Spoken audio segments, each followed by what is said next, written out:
Hello, everybody, and thank you for tuning in to the Liberty Report.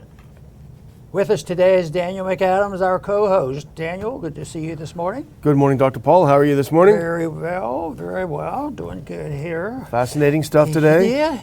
You know, we keep getting new stuff. I hope this is a sign of things to come, Yeah. but I also have one point I want to make today that don't jump too fast. Yeah, Even on that church committee stuff, I love that. And, Yeah. Thomas is working on it, but when you look back at the church committee, they did a lot of good things and a lot of exposure, but then I looked at the foreign policy since 1975. Nothing really changed. Nothing changed, yeah. But I might be overstating that point. But I just think that you have to be careful to celebrate.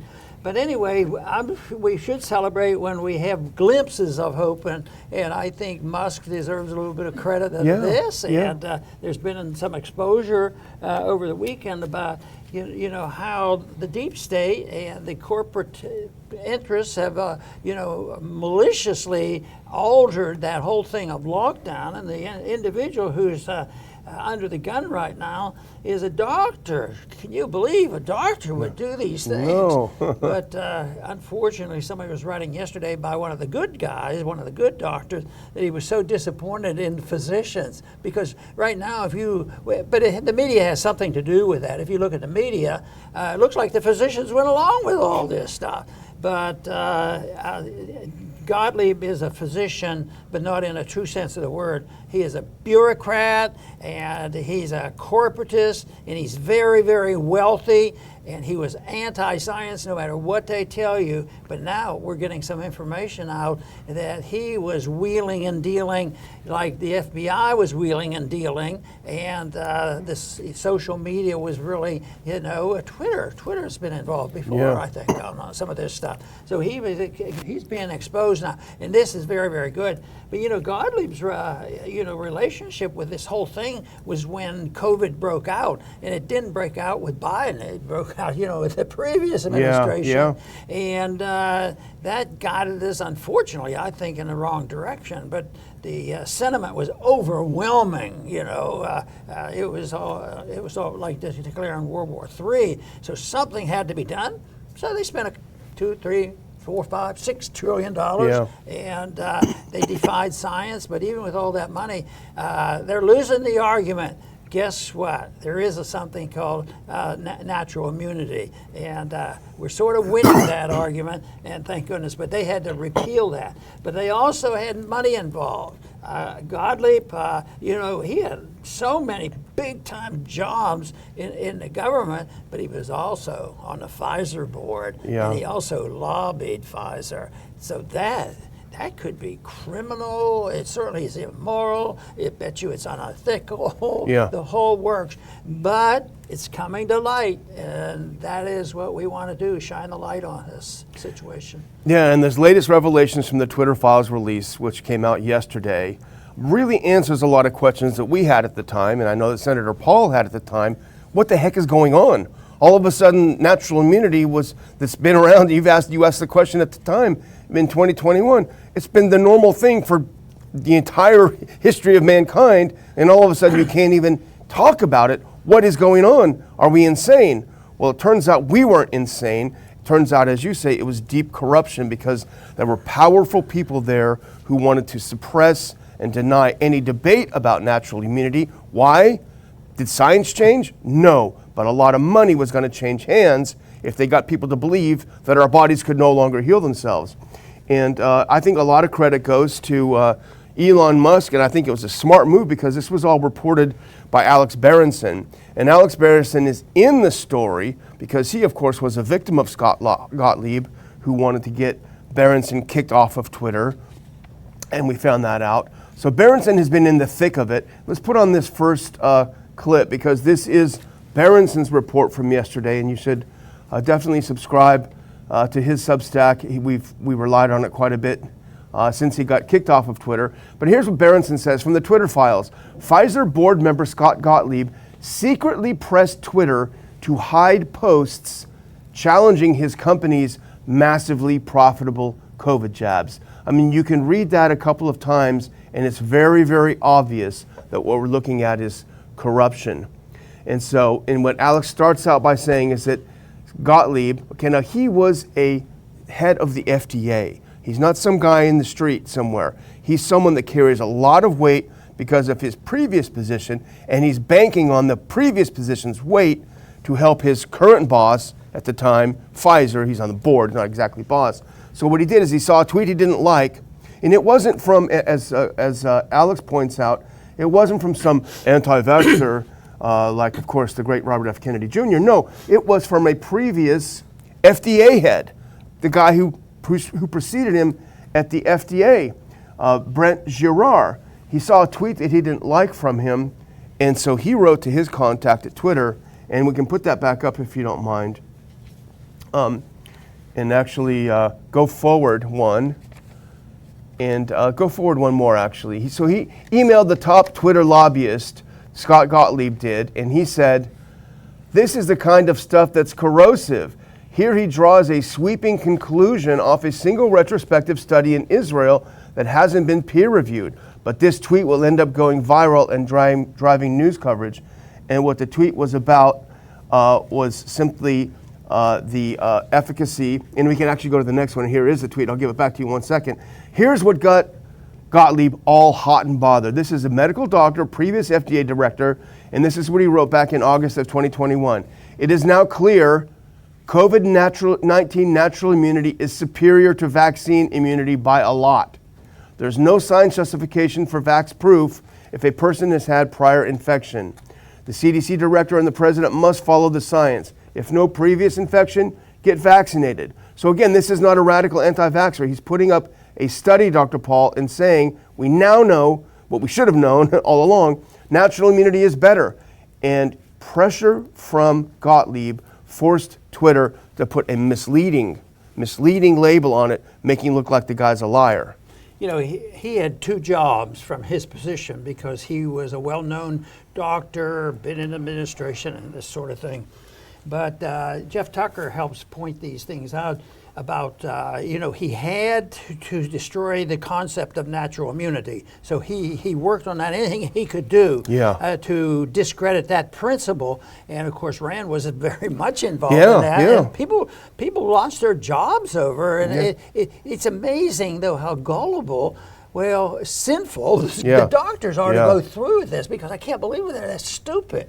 But the natural immunity. But the other thing was Gottlieb, didn't believe in anything other than what he believed in this stuff. And but he had to. If you couldn't have natural immunity, you had to have lockdown. So he was able to promote the principle of lockdown. And of course, that on occasion violated civil liberties. Now and then it was oppressive, to the point where, in a way, the people started to wake up. They went too far, and hopefully the majority of the people now are on guard. But it's easy to convince when you have control of mainstream media, social media, and so much of the propaganda. And then when you have these organizations that go along with it, the medical organizations went along with that. So it's pretty hard for even the very, very sincere patient or parents or whoever's engaged to try to sort it out. But I think in the long run, truth wins out. It's so Stalinist, because they say, well, all doctors agree on this, but they already canceled the doctors who didn't agree on it. People that you praised during the time who were courageous and were disappeared. Let's go to that next clip, because this is not the only thing that he did. It wasn't his only time. Let me see, a week later, it's right, there we go, okay. So here's Gottlieb again. A week later, he struck again, complaining to his contact at Twitter about a tweet from Justin Hart. And we follow Justin throughout lockdown too. He's a statistician, as I remember, and very, very good at pointing out things. And here's what Hart wrote. "Sticks and stones may break my bones, but a viral pathogen with a child mortality rate of around 0% has cost our children nearly 3 years of schooling," is what he wrote. And Gottlieb was angry about it. What did he do? He wrote to his contact and said, "You have got to take this down. You've got to take this tweet down. You can't say it." But he didn't write as... he wrote as a former FDA commissioner, Gottlieb. He didn't reveal and his Twitter contact at Twitter didn't reveal that he's a current Pfizer board member standing to profit enormously. Right after he tried to take down Justin Hart's thing about his tweet about child mortality being very low, right after that, well, then Pfizer got approval for using the vax for children between 5 to 11. So this intervention, who knows how directly or indirectly, helped Pfizer get approval for a drug given to children that they didn't need, as Justin Hart pointed out, and as we now know. And so I'm going to go ahead and put up Jeff Tucker's article in the next, because this is the other article that we're looking at, and Jeff did a great job, as usual, talking about it. And again, he talks about how Gottlieb used his former status as commissioner of the FDA, not talking about being with Pfizer, to get things done. And as you mentioned, Dr. Paul, we can go forward a couple, I think. Go forward to 2. Now, this is from Jared Kushner's book. Go one more forward. And I'm going to throw it back, Dr. Paul, because this goes back to one more if we can. I had a lot of clips here today. But this is from Kushner's book, and Jeff Tucker talks about this. So what was happening is that Gottlieb was directly intervening when the White House was deciding, the Trump White House was deciding to go on lockdowns. And what happened? Gottlieb said, these lockdowns should go a little bit further than you're comfortable with. When you feel like you're doing more than you should, that's a sign you're doing them right. That's what he said. I think this is one of the worst things I ever heard of their propaganda. You're doing bad, and it seems to be going our way, but do more. Don't ever feel badly about that. This is this whole thing about the denial of truth. The further you get away from the truth, the easier it is for them to march on. And that, of course, I think is what's going on, whether it's economic policy or foreign policy or not. They have to be in denial, but it used to be for short periods of time. They'll go into denial in order to do ABC. But now it's a philosophy, it's have endorsed this nihilism, which is the motivation and a very deep belief of Marxism and socialism and all that, because it's a competition. So the competition between this type of lying and innuendos and justification, the strongest thing we have is the truth. And of course, some people say, yeah, if you tell the truth, you might get into trouble. Well, yeah, but you might be suffering a lot more if you don't get this thing straightened out. And that, of course, is the reason why the temptation is tremendous just to go along. Why fight it? I have that creeping in there with me sometimes.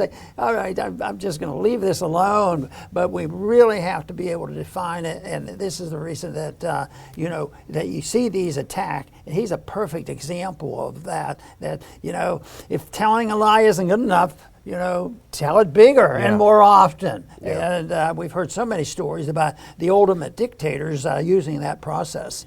And I came to you before the show when we were talking about the title, and I said, do you think it's a little too strong to say corruption? And you said, I was thinking of a stronger word.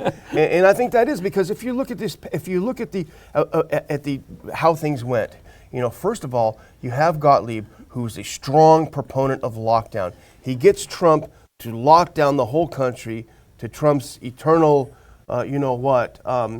disgrace. He gets Trump to lock down the whole country. The whole country is miserable. People are taking drugs. The kids are going insane. Suicides. And then what happens after we've been pushed to the breaking point, he says, here's a way out of your lockdowns. We've got this shot. You need to take it. So he suppressed any debate about natural immunity, about anything that would get us out of this lockdown, because the only door wasn't marked exit, it was marked vax. It was marked vax, and that's what he was doing. And if we can skip forward, just a final thing from Jeff Tucker's point, if you can point out, and this is what Jeff Tucker does make this point. He says, this is why what Berenson reports here is so significant. Gottlieb was anxious not only to lock down the entire country, but to censor any report on what used to be common sense observations about natural immunity, even when it comes from credentialed experts and cites peer-reviewed studies. What an amazing revelation! Boy, that's for sure. It really is. So, if we can go on to the next subject, or do you have another? Can I just do one thing, because Gottlieb did in response to what happened yesterday, he put out a series of tweets. It's exactly the series of tweets he put out before when he was busted doing the same thing. And let's put this up. This is what he put out yesterday. Here's Gottlieb now, whining in a corner, trying to explain what he's done. He said, "The selective disclosure of my private communications with Twitter stokes the threat environment. So does actions that empower people who've shown little restraint when it comes to purposeful vitriol. It instigates more menacing dialogue with potential serious consequences." So basically he's saying, if you discuss all the criminality that I committed while I was in this position, you want to harm me. You're threatening, feel threatened. I guess he needs to go to a safe space. I've got an idea where there's a safe space he can be kept. And hopefully for years. Truth is dangerous. Yeah. So sorry, I just wanted to put that one out. Well, that was an important point. I want to talk a little bit about something I alluded to the other day, because they were talking about what was going to be the results of the new Congress, and they want to cut back and balance the budget. And there were a few, they didn't think there was overwhelming a majority. There were a few of the Republicans that thought that they were thinking along our terms, maybe we should cut a little bit from the military industrial complex. And I think that in the negotiation there was more or less an agreement, and they would put in there that they would cut $75 billion, from the budget. But the thing of it is, they just put it in a little while ago, and it really hasn't been used yet. So in a way, they just aren't going to follow through by giving them that $75 billion. So the people who wanted the money said, they're cutting the military, our national defense, by 10%. Yeah. That sort of thing, and $75 billion. So I think that is terrible the way they do this, but it also might tell us something about the way the system works. Because a member of Mike Rogers, who's head of the Armed Service Committee, is also on the steering committee. Steering committee, as you remember, has a lot of power because they tell you what you can do and who's going to be where. So it's very, very powerful. And of course, he's a powerful congressman, and he was on that. But he's also, as I believe is the case, he was really happy with Gates. Yeah. And pictures are very bad. And then I guess he was getting some flack from that, so he wanted to see if he could cover his bases. So he says, I'm going to resign from the steering committee, dilute my power a little bit. But and this would also, affect the $75 billion. He has to be there for what bills are going to be introduced. So he does that, and so he. I bet it was all strategy. Yeah. So what happened? Committee heads, Republicans and Democrats, came to his rescue. You're too important. The Democrats. And I thought, this is such a typical example.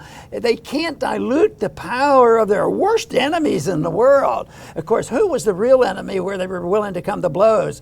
Somebody that wanted to cut something and was telling the truth. But he's good friends with the Democratic side, so they get together and beg and plead, don't leave the steering committee. Why would a Democrat be so interested in that? So the money, like the other day, what I predicted, matter of fact, I missed my prediction because I said in time, it will be removed, but in time it looks like before it even got started, they were able to take care of that. So they'll get their $75 billion, and like the system works is there will be a crisis. I mean, who knows? There could end up being a crisis in Brazil or someplace that we have to do something about it. So that's the thing, and I thought this was so characteristic of the bipartisanship, the way the system works. And once again, what I was postulating before the other day was how powerful will the military-industrial complex, because this is in public, $75 billion, and they're going to strike it from the budget. It didn't take them long, and I think that is pretty strong evidence of just how powerful they are, and how powerful on the other subject with Gottlieb. Look at the power they had to do with the pharmaceutical industry, and both of them are the big industry. I imagine if you put the pharmaceutical industry together with the military industry, you got a big hunk of the budget. And then what if you added the interest you have to pay for the debt that they ran up? And then you say, wonder why this country's in trouble. I wonder why it wouldn't be so tough to stop if you just change your viewpoints a little bit. Don't subsidize corruptions in the pharmaceutical industry and reward people for it, and don't subsidize the weapons manufacturers trying to get us into another war. Yeah. So, and then you say, boy, that would help. Yeah, that would help big time. It would cut actually, more than everybody would dream of. But I don't think anybody would notice it. Yeah. The only notice you're going to get is the economy would probably boom, except for those people, Pfizer and maybe the arms manufacturer. Lockheed Martin, Raytheon. Yeah, I do think the $75 billion number was thrown out there with the intention of being smacked down. A limited hangout is what I think it was, because it just doesn't seem like it's in doing. And I think that the whole point of this is to shoot it down. And let's go, because as you say, Dr. Paul, and here's the thing. They had a massive increase in military spending this year. In 2022, it was X. For 2023, it's X times whatever. It's huge.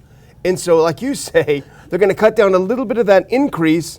Oh my gosh, you're cutting the military. Do you hate America? How much do you hate America? Right? And believe me, a lot of people read that headline too. And it plays into the hands of the Democrats because they can act like the tough guys.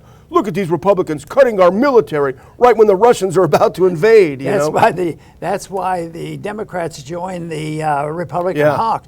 But it's opposite of what we tried to do. We were trying to get a coalition, and there are some constitutional conservatives and libertarians in the Congress where you could find, maybe you can find them, but they're scarce now is the Democrat that is anti-war like they used to be. Yeah. So it's the coalition that is out there is exactly opposite of the coalition that we talked about and worked on. Exactly. And let's move ahead to a couple of pictures.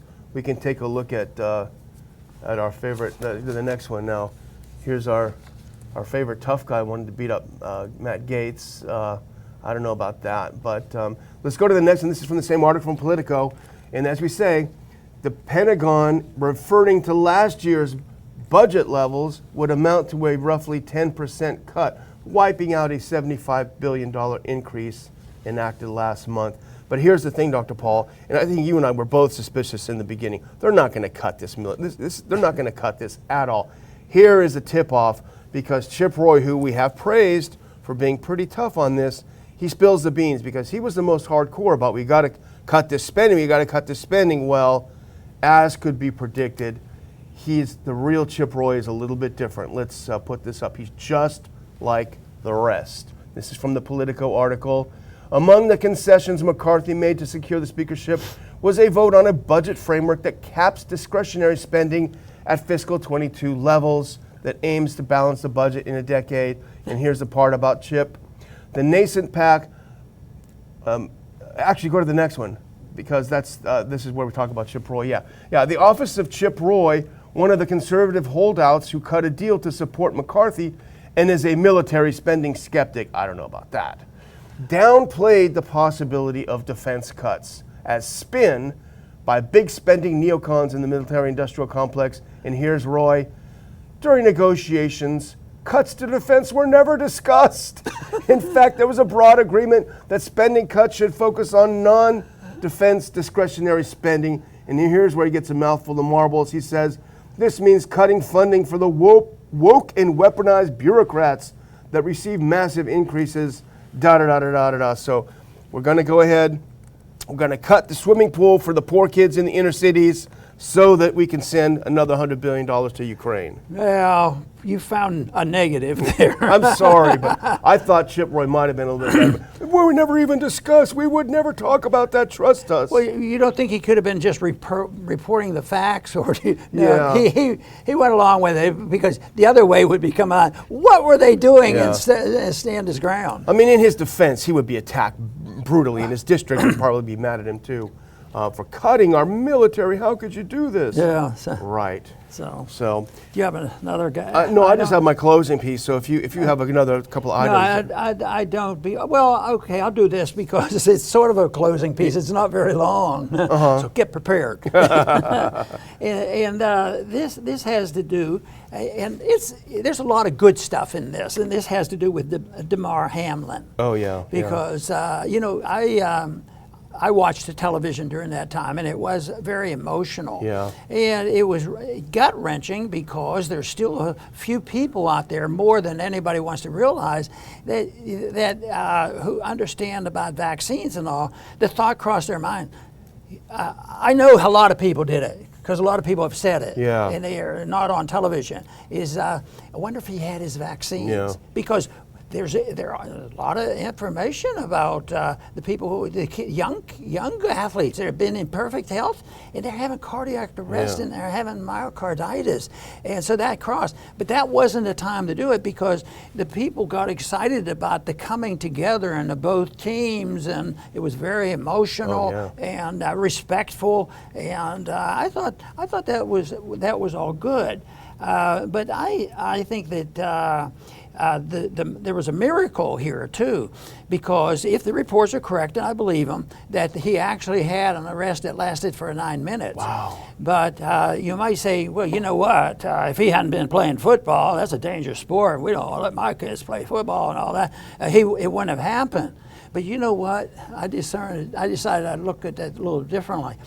If he was to have a cardiac arrest, let's say it is related to some other incident, if he had had a cardiac arrest, probably not on that football field, he might not have made it, because time is of essence, and they were out there, a split second. I'm sure they gave him, emergency care and the oxygen and all of it, because the next day they said he's improving a lot, which is really it's miraculous. But I think it was early treatment, so in a way, I think their response was fantastic. I'll give them credit, even though somebody might find a technicality in there, but I thought that was very, very good that happened.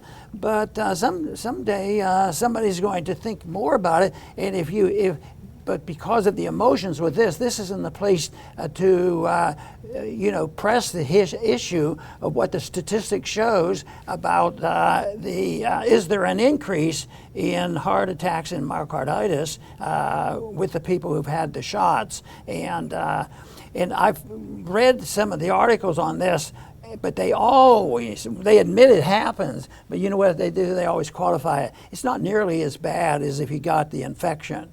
But what about the young kids that are getting this? And they're the ones who did the best if they did happen to get an infection. Yeah. Well, I'm going to just have a little closing, and this really is a word of caution to Ukraine, because they've basically put everything on the I support the latest thing Americans. And the latest thing for Americans was your Ukraine flag. You put on the mask t-shirt, and then you put on your Ukraine flag t-shirt, support Ukraine. Well, as with everything, when you have the I support the latest thing crowd, they're easily distracted. Let's put up this next picture, because this is your cautionary tale. This is taken in a store in the U.S., and it's a rack of I Stand With Ukraine t-shirts. And above it, you see a sign that says 50% off. They're trying to move these. And I remember, I knew that the whole mask thing was over, Dr. Paul, when I went into our local HEB, and then the masks were marked down from $20 to $10 to $3 to $1 to take one if you want. So I think we're seeing this 50% off your Stand With Ukraine t-shirts. Get them while they're hot.